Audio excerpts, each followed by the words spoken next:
Kung tungod sa pagpakasala sa usa ka tawo, naghari ang kamatayon pinaagi sa maong tawo.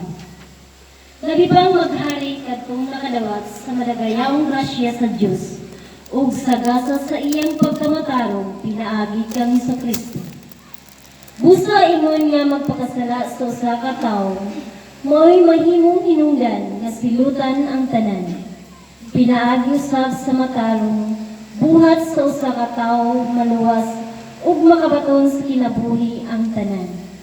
Kaingon nga pinaagi sa pagkamasulpilon sa usa ka tawo, daghan ang nahimong makasasala.